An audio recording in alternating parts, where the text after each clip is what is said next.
How's it going, everybody? Back with another video here on Sunday. I don't know if I'm putting this one up later tonight or not, or tomorrow, but I'm filming it today, so same t-shirt. But it's going to be a drinking and rambling video. I got some Austin East Ciders, hard cider. Got a blood orange, an original, and a blackberry. I don't know if I'm going to drink all three, but we'll see. I did have two before, but these things are extremely sweet, so they kind of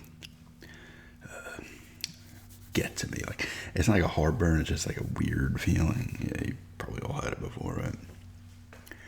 If you just ramble a bit, right? We were just hanging out on the porch. We had the cat out there, the front porch. We got to get some chairs and a table for out there or something. I just can't wait for that pod to get here on Thursday. I don't know how long it's going to take these with the furniture for the living room, but once the pod's here, though, we can get stuff out. Get the bonus room behind, set up. Be nice. This one's okay. These Austins are alright. I couldn't remember. It was a 4, it was 12, but it was 4 from, 4 different flavors, and a 3 each in a 12-pack. I gotta say, the Lowe's has the Lowe's here in town. They have a really good selection of alcohol. All the supermarkets down here have the wine. There's no dedicated liquor stores in this town. I'm pretty sure this used to be a dry town up until not too long ago. I remember reading that somewhere. I don't know for sure, but so I don't know if they don't. The South has to, right? I mean, I know in Florida there's the ABC liquor stores, and obviously on Long Island there are dedicated liquor stores, 20 per town for all the fucking alcoholics. That's what you gotta do on Long Island. You gotta drink to stop from losing it. But I don't know. We might have to go somewhere to another town. I'm not really on the hard liquor tip very often. I don't drink much in general, to be honest with you. Maybe it ends up being like twice a month, if that. Sometimes I'll drink maybe 3 days in a row, and then I won't touch anything for 2 months. So I don't personally. It doesn't bother me at all, and I can get alcohol like beers or hard ciders or whatever at the Lowe's or the Food Lion. Walmart has some. But the Lowe's has a nice selection. They have a decent amount of hard ciders. They got a decent amount of just domestic and foreign beers, and they also have a bunch of craft beers and stuff. So it's kind of cool. Pretty big. They actually can do tastings in the store itself. There's an area, a nice little area they have. So it's kind of cool. You can get like the flights or whatever they are. 16, try 6 or whatever. After this, I might unbox all my games out of the boxes just to have them out. Chuck the boxes in here. We got a big box over there with other boxes in them. We'll see, though, Start setting up that bonus room on Thursday. I want to actually get in there and start to, see it come to fruition or whatever. Get the shelf up, get games on the shelf, get the freaking... the TV set up, the consoles and stuff. Be nice to get the living room stuff too. Get a nice big couch to chill out on a big TV, hang out in there. We watched the first episode of Sweet Tooth, the 3rd season yesterday. Pretty decent. I had to remember what happened previous. But it's a cool show. This season seems off to a decent start. I don't know if it's the last one. It might be the last one.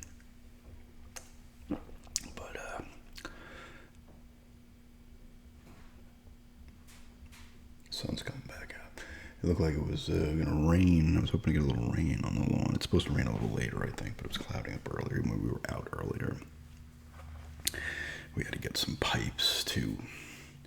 Kind of long PVC pipes, a little connector piece or whatever you call it, to put on where the backwash comes from the water filtration system because it does it. I don't know if it does it daily or what, but it's just chucking it out of a little tiny little piece of hose that comes out. So we got this to kind of extend it further so it gets along to this rock path that's out there. The previous owner set up like rock things that the water go to certain areas,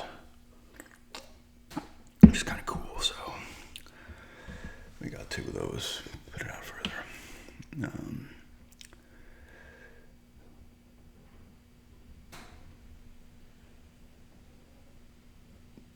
It might be raining a little bit now. I don't know. It's similar, at least. I've been here briefly, obviously, right? It's not been long. This is the 10th day we've been here. I'm not counting any previous times in previous years I've been to this state, but when we were down for 4 days or whatever it was in April. But 10 days, just the 10th day. We've been here since we came down last Friday, and it has similar rain to Florida a little bit, where it rains for 15 minutes straight, pours, stops, clears up, all of a sudden it rains again. Not to the same extent as a Florida, but it's similar patterns. It's pretty hot. It's in the 80s again today. But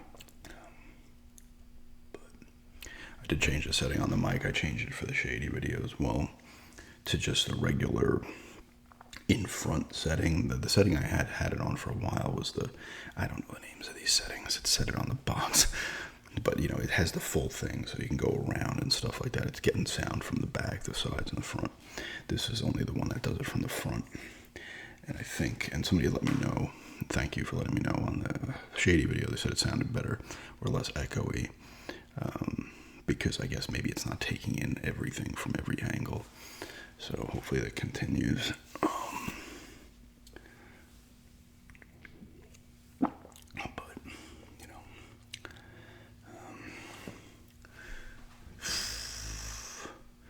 It's still strange, I mean, it's like I said, it's only been 10 days here, but it feels different, It's like I need to adjust. Still, we're hanging out on the porch. I'm just taking in the surroundings. It's really nice too, You got trees over here, trees here. The road is the house across the street. You got more trees down there, and the road goes down. But it's nice. It's completely different than what you would see where we lived at.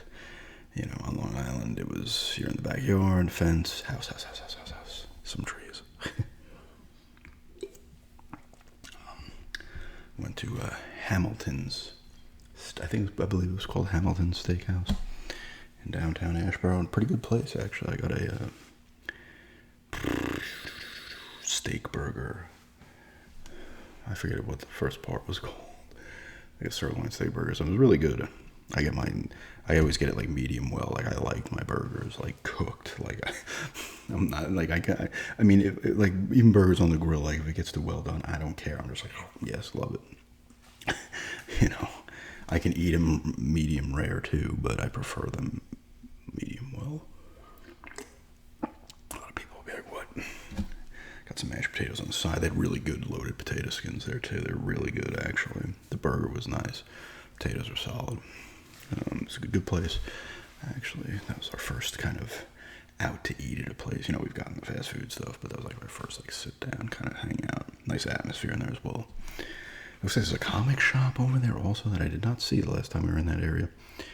And obviously there's the place with the games. There's a couple different kind of flea market type antique places. Really cool. You get a lot of that down here, which is nice. Some thrift stores floating around. There's a Salvation Army, a Goodwill.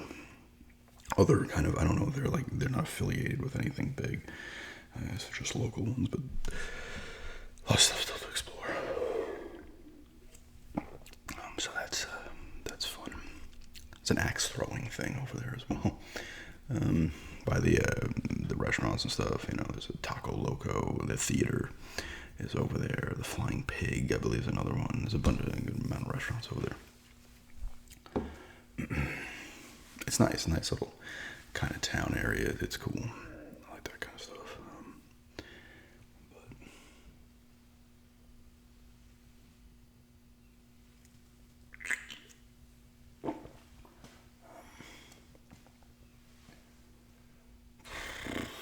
said, still kind of adjusting. Obviously, it's going to be a bit for that.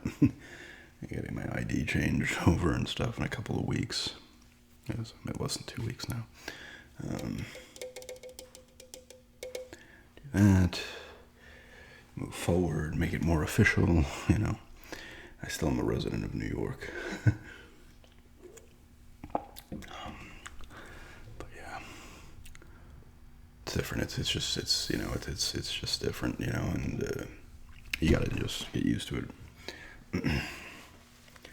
Because you're in one place, not even one place, but one area, we'll say, because I wasn't in the same house the whole time up there, but, you know, it's similar shit up there. You just gotta go, oh my God, I'm not there anymore. You just have to adjust yourself and whatnot.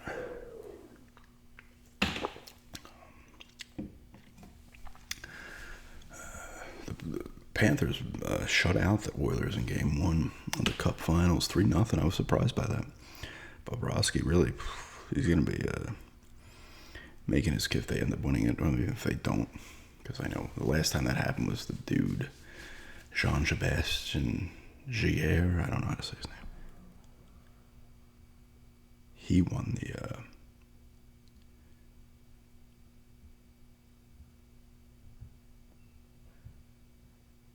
Conn Smythe. I didn't think for a second.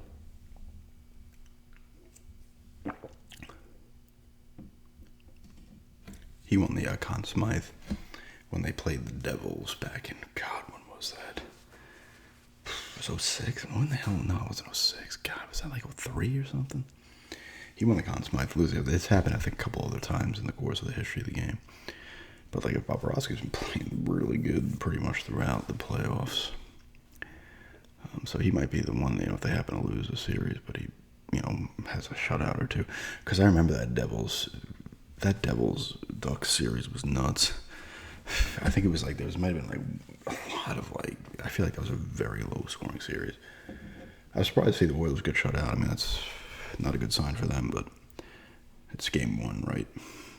That's the one game you kind of, the only game in a series a team can kind of afford to lose. You figure things out.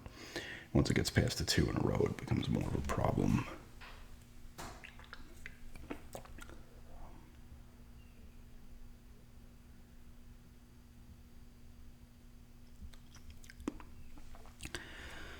And the Mavs and Celtics was not last night. That one's going to be tonight, I think, right? So they're not playing them on the same night, the two finals. There's something about Caitlin Clark being left off the Olympic roster, the women's Olympic. People are losing their shit. That's like, I mean, I could kind of understand it in a way. I mean, you can sit here and say maybe the older vets, like, I don't know how to say it, Diana Taurasi.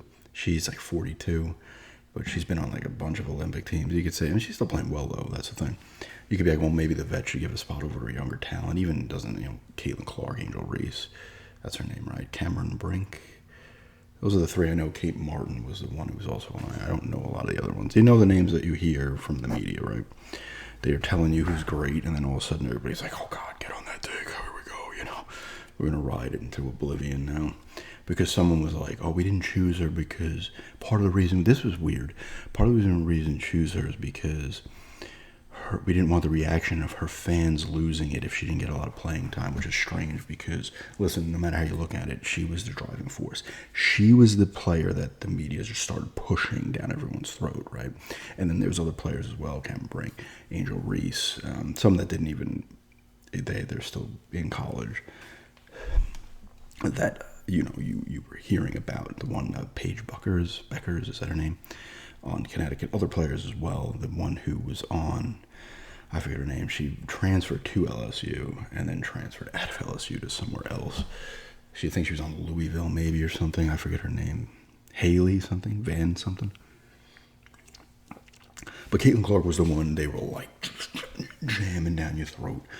You know, she had the little shit talking and stuff with Angel Reese back in last year, etc. And people were like, okay, but we're gonna ride. This is the one, Caitlin Clark. So of course, all of a sudden you're gonna get fans that are overzealous. All of a sudden they don't know shit about it, and then they become overzealous about the player. And you're seeing it with the other players as well, but not to the same extent. Like Caitlin Clark is front and center she's the one. That everybody's going to focus on. And from the standpoint of if you want eyes on the Olympics, add her to the team because you got to ride that wave. Eventually, people are going to start giving a shit.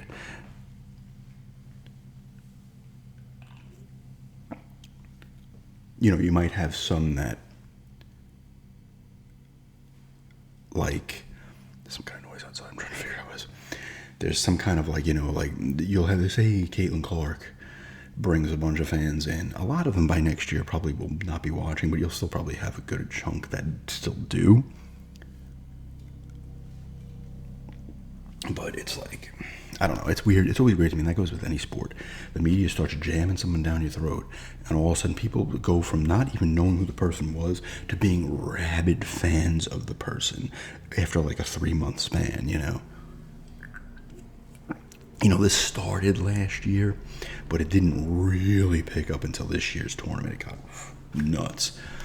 And not just Caitlin Clark. Caitlin Clark's obviously the front runner. I don't know why I'm rambling on this about that much. But other players as well, Angel Reese, Cameron Brink, because I see it on Instagram. People, they both have their huge fan bases, and some of the other rookies do as well. Those are the top kind of 3 that people are really gravitating towards. It's cool, though, that it's getting more eyes on the sport. That's always good, but you're always going to get fans that are level-headed and say, oh, you know what, she's a rookie, you don't want to throw her on there. She's having a hell of a run. I think she's the fastest 200 points for the year. So she's had some shitty games, too. Got a lot of turnovers, goods and bads, right? And she'll be on Olympic teams, okay? It's not like she's not going to. You'd have more of an argument if you don't want veterans that have been on like 5 or 6 Olympic teams and save space. But you could also use that for other established WNBA players. But it's not like Caitlin Clark ain't going to be there at some point. But it's more, to me, fascinating because, and you see this in other sports too, when certain players get thrown, like usually they're like flash in the pan type players in any sport. They have like a good year or something, and the media just attaches itself to them. They jam down your throat. People don't know who the fuck they are. All of a sudden, they're the biggest fans of them over a 2-week period, and then they disappear, and no one cares anymore.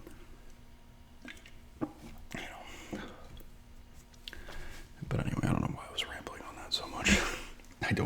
Either way, I don't. It's just because I see it so much, even on Instagram and stuff like that, and ESPN, you'll see things. So I thought, but it's like me, it's like, yeah, it's cool, and you could say maybe she's getting targeted a little bit as well, but I don't know for sure. She's taking some hard fouls, some weird fouls that didn't make sense, but she talks a lot of shit too. It doesn't mean she ain't giving shit either, But like I said, once it might be raining a little bit.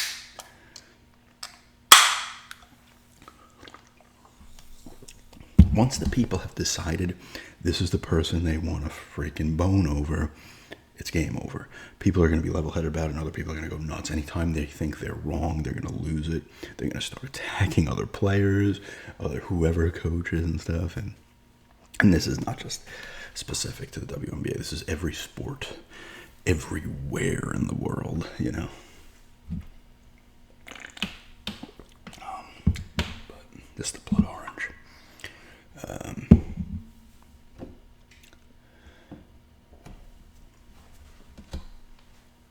I never really got like that. There's a few players over the years in sports that I didn't want to see bad mouth, but I wasn't going back and forth with people on the internet. I never do that regardless, but I would get pissed. Like, how dare they? Like, Terrell Davis is one. Mike Messina in baseball. There's some other players from time to time that, it's funny. Here's an example. I'll say this myself. I'm one of these same kind of people. Peyton Manning comes to Denver. All of a sudden, I would rag on Peyton a little bit from time to time when he was on Indy, because he housed Denver a few times in the playoffs twice, destroyed them.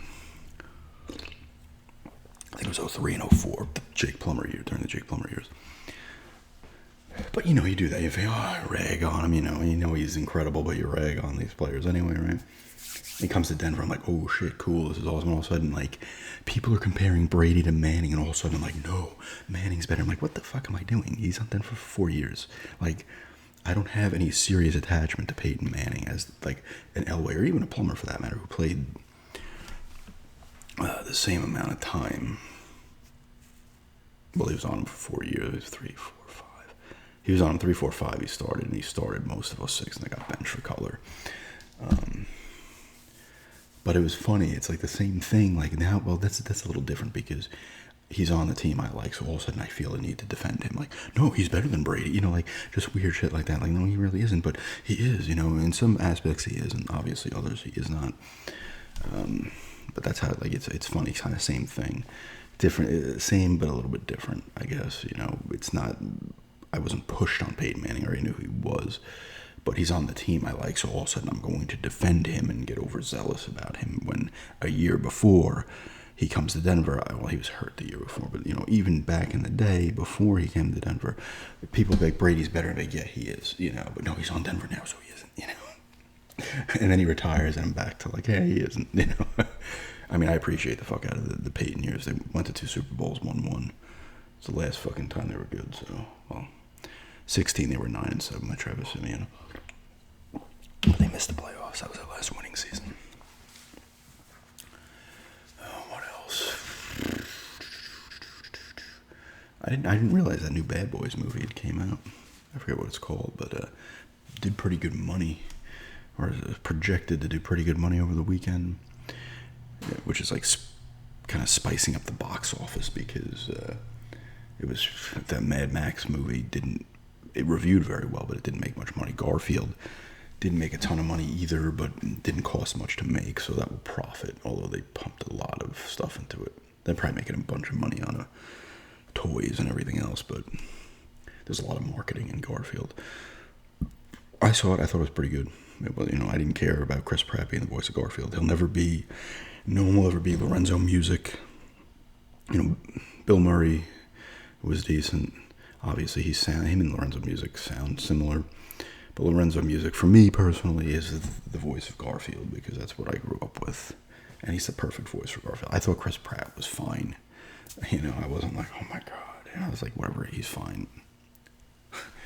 Because I can sit here and say, well, it doesn't look like Garfield normally looks. And you can say all this other shit. Pretty decent movie, though. Not much coming out, though. I mean, Deadpool, Wolverine, I guess the next one. I'm trying to think if there's anything else popping up. What else? Oh, we watched Tarot not too long ago. That was just a standard horror movie. This is a trope, I guess, is that what we want to call it. In horror movies, there's always a part where there's always that part where we got to find the person who knows and question them. How many horror movies does that happen in? There's always the person that was from before.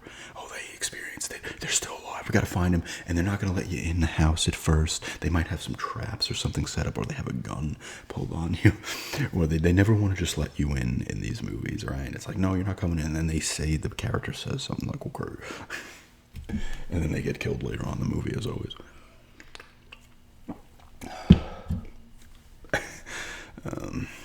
But that was just a standard horror movie. Like, there was nothing to it, really. It was just okay. It was like the definition of like a C-, D+ type movie. Inoffensive. You watch it, you forget about it, and you know. And I talked about the On the Line movie with Mel Gibson. That was solid. It's one of those, if you watch it, I'm not going to spoil it, but if you watch it, you'll be like, yeah, I've seen movies like that. You know, this is kind of a spoiler, but it is kind of like, I can't remember was it just called The Catacombs? Pink was in this movie, the musician, and so was I can't remember her fucking name. She was in a bunch of stuff. I can't remember her name now. That annoys me. No, that's not it. Oh, I'm gonna have to look it up. But this movie was similar in the way of the outcome of it and stuff. And that was a pretty good movie, actually. They're like getting chased by someone underneath the Paris catacombs, which is always any kind of movie, and As Above, So Below, like any movie involving the catacombs is kind of terrifying because you're like, can you imagine you're down there and your freaking lights are gone, you're done. Holy shit, you're done. I gotta see the name of her movies. It's, I'm gonna see it and be like, of course. It's kind of an interesting, it's a unique name, I feel, that the woman has. See, I have to put Pink. No, wait, let's see, I'll put, was it called The Catacombs? Or was it called something else? Because there's a lot of Catacombs movies. Like, all of a sudden, it's like, here come the Catacombs movies, you know? Like, I think it is. Okay, was that 2007? Was that it? Was it really? Did it really come out in 07? Wow. It's a long time ago. Remember 2007, everybody? 22% on Rotten Tomatoes. It's better than that. Shannon Sossamon. So it's not really a unique name, but you recognize her from shit. And there's Pink and other people I don't know. There's actually French people in this movie, because there should be, because it takes place in France. And this, As Above, So Below I really like this movie. Saw it in a theater with my friend. That only hit at 28% on Rotten Tomatoes, which to me is weird, because that was a legitimately good movie. Like, it's a horror movie, but at first it's almost like a little Indiana Jones-ish type movie, which is kind of cool. You know, then it turns into kind of not standard, but typical horror. In a nutshell, creepy, claustrophobic, and sinister. Not the movie Sinister. Let's see what the users. You always got to look at the users and the critics and see. When the users and the critics are both in sync, you know the movie is terrible. When sometimes the critics are low on a movie, obviously, and the fans are high on it. So the critics are high on a movie, the fans are low on it. No, that's the Catacombs. I looked at the wrong one. 22% from the users. That's disappointing. I love remarkably unpleasant and pointless virtually from start to finish. I love reading users' reviews, just ragging on Stid. I mean, if I like it, I'm like, yeah, that's great. If I can rag on it, I don't give a shit. I'm not a staunch defender of much. There are things I will defend, but not a lot. Silent Hill 2 is something I will defend. But it doesn't get ragged on often. Yeah, As Above, So Below. Strange to me that was so low. The users got to be in the 60s for this, right? No, they're only at 41. 10,000 reviews. To me, that's wild, because that was a legitimately good movie. Like, I don't know. Yeah, you know. If anybody's seen that movie, As Above, So Below, did you like it, or did you think it was a pile of shit? I don't know. I really liked it. I thought it was like, at first it was like Indiana Jones, they're figuring out stuff, and then they get into the catacombs themselves, and the shit starts happening.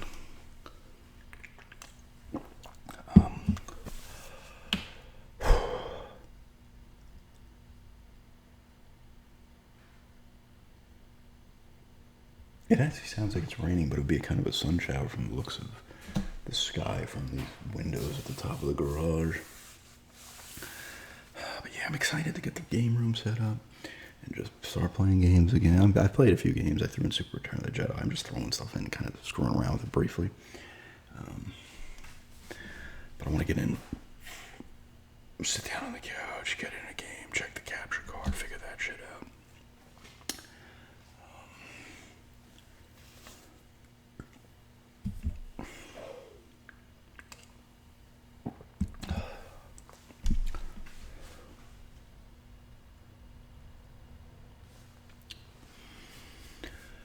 Yeah, what are you gonna do?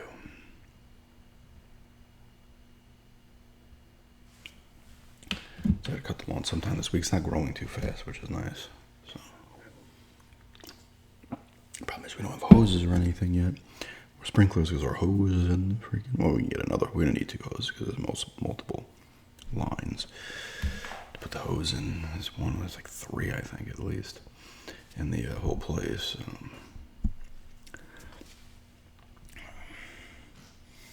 We'll see.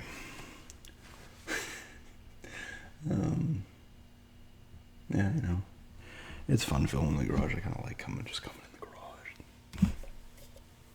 gathering my thoughts. But yeah, First restaurant we went to, it's really good. Hamilton Steakhouse, good stuff. And we'll see what we try next. I don't know.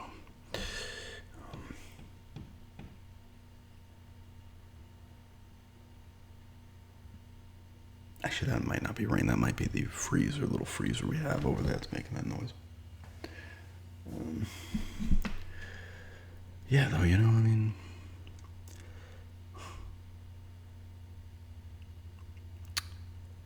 once again, thanks again, everybody, for the likes and comments on the 15K video. Thanks to everybody with the super thanks as well.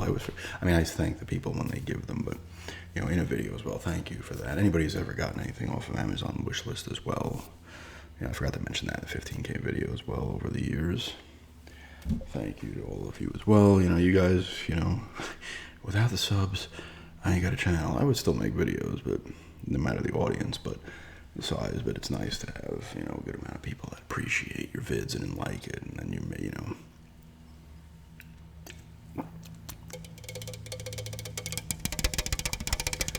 I feel like I give a good amount of content in return as well. So yeah, this will probably be a 2-vid day. I'll probably put this one up 8 o'clock or something. I think I put the other one up at 12:15. I just do it. I'm like, fuck it, I'm doing it. I don't care. I'm in the mood to get 2 videos up. I'm doing it.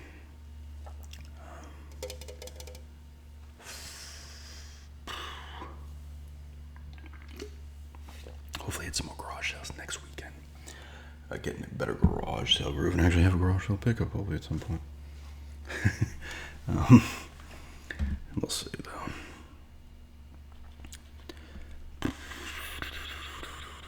I didn't realize this actually until I saw the Mets and Phillies played over in London. I didn't know baseball was doing that. Obviously, how football does it. But I was like, oh shit, look at that. Mets probably lost all the games. I know they lost the first 2 in the series. Let's see if they lost the third one as well.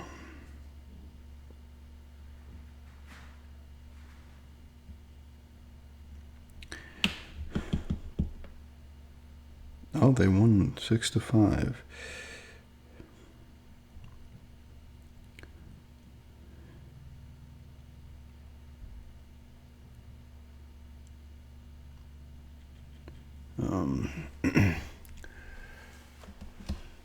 So baseball's in full swing. The Yankees are in first place, I believe, right? Are they still in first? The Orioles are right there.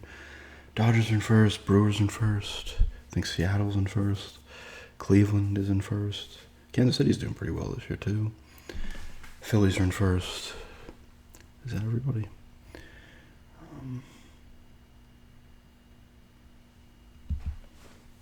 I gotta pick up a box of cards at some point soon. There's a few I'm looking at. I'm looking at the Skybox 9091 Skybox basketball, which I used to have a ton of when I was a kid.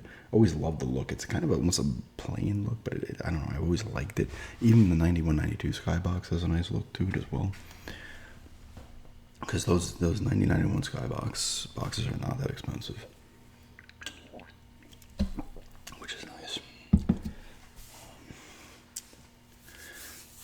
It's funny, like down here, like I'm in, we're in the Walmart, and they have actually a good selection of blaster boxes for sports cards in the Walmart. Even the Lowe's had some Topps baseball packs at the registers, the self-checkouts. I was like, oh shit. I wonder if there's, I need to look that up if there's any dedicated sports card stores, even if it's not Asheboro, maybe like a Greensboro or something, High Point, that area as well. Maybe there's dedicated sports cards plays. Those things used to be the shit back in the day. Whoops, that you would go to it. There were dedicated sports card stores like almost in every town back then. This is the 90s. Even into the early 2000s, and then they freaking disappeared. There were points where new ones would open, and you'd be like, oh shit, cool, I'm going to go there in like a month, and they'd be gone within like 3 months. Most of them would just not last. And this was the same problem. It's different, though, because it was bigger. Well, no, because even, video game stores that were not an EB, GameStop, whatever the hell they were called, Babbage's, whatever they were called back in the day, Toys R Us games, they would kind of last. But I remember there was one, and this was like 2002, over by Massapequa High School. I went in there. I think I got a Super Nintendo in there, and it came with Royal Rumble. It was either Royal Rumble I could have gotten with it, or Mystic Quest, Final Fantasy Mystic Quest, and it was $20, and that place was gone fairly quickly, which kind of sucked. because video game stores couldn't stay open for a while back then, and now you open a video game store, now you're gonna have a good. And I'm not gonna sit here and say you're gonna turn incredible profit, but your store will stay open. Like people, unless you're just making jack shit money, you're gonna get people coming into your store. I guess more of it is trade in too. If you can't get a lot of people trading stuff in, it becomes a problem for a used game store. This guy who did the video game trading post, I think he must have had, before he opened his first store, I think he had a ton of games. You know, always in the back of my mind, I'm always like, can I open up a game store? No, like I couldn't, because I have a good amount of games, but you need a shit ton of games before you even open, because you gotta then hope people are trading in stuff. You know.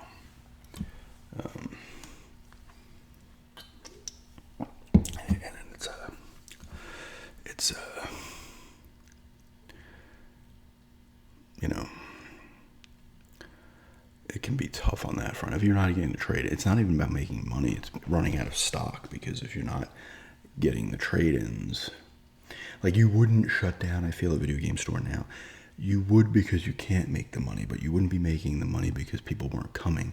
You wouldn't be able to make the money because you don't have the stock. You know, back in the day, people had the stock, but no one gave a shit. They weren't coming.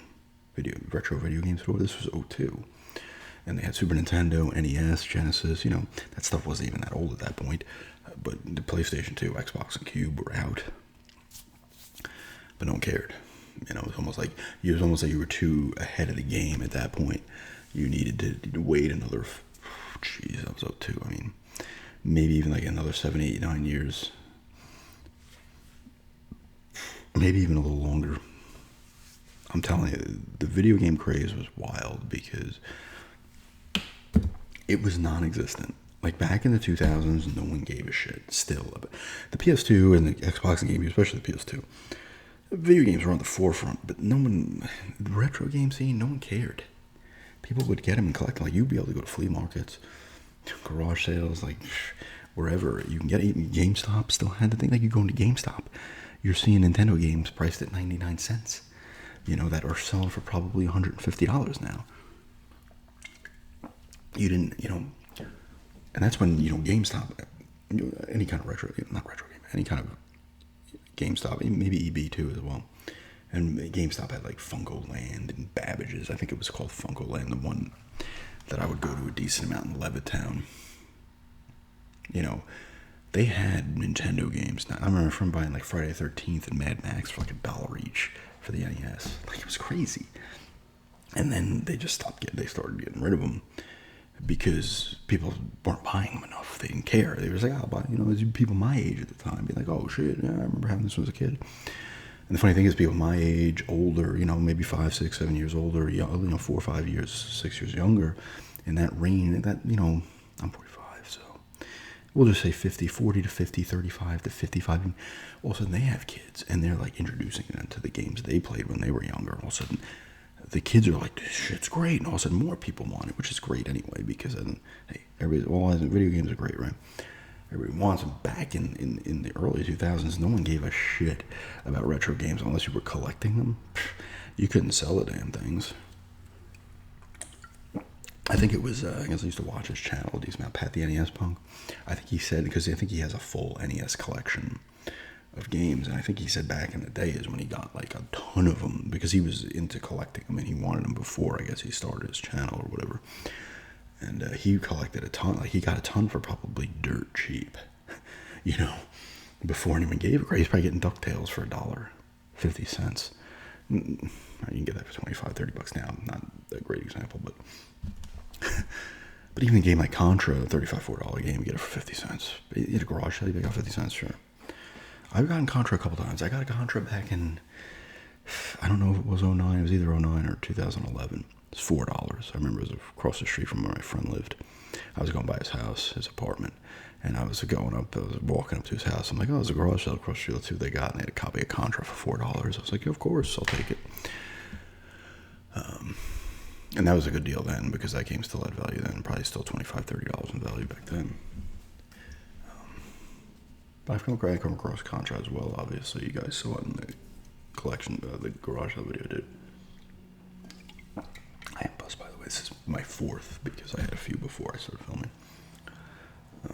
I did not, admittedly. This one's like almost empty. I just didn't feel like finishing it. Like I said, I'm starting to ball. Probably throw up later from the fucking feeling in my stomach. But you know, back then it was, you know, there's just. I mean, of course, you look back with hindsight. You're like, oh man, if I just, you know, why was I not grabbing shit? Why was I just like walking the streets, going to garage sales and just grabbing games, going to GameStop and grabbing, like, just grabbing them, because at the end of the day, you'd be spending $1 getting a game that ends up selling for even $40, $50 now, and you just grab it for $1. It's no harm, no foul. Like I mentioned this in another video, I can't remember which one.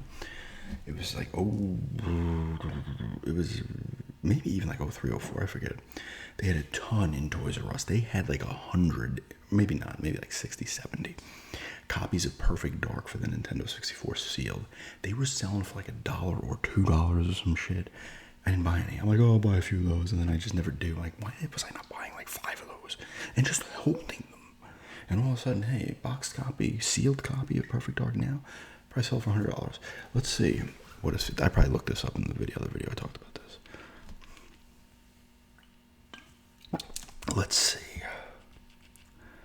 What a sealed copy of Perfect Dark Zero. Not Perfect Dark Zero. Perfect Dark goes for. Perfect Dark Zero sealed copy probably doesn't go for much. Good game, though. That was funny. Like, Perfect Dark Zero and stuff was like that time where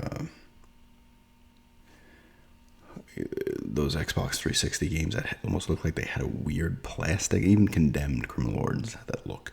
It was like a shiny plastic type look graphically. It was very weird. Perfect Dark Zero had it. Cameo Elements Power Count had it as well. And there was some other games that also had it. Let's see. Alright, I'll turn this off in a few. Perfect Dark. N64 sealed. Let's see. $130, $105 free shipping. So $115, $140, $100. Say just $100. I could have bought 5 of those things. Still maybe had 2 or 3 just laying around. I would have probably sold them before now, but it's just stupid.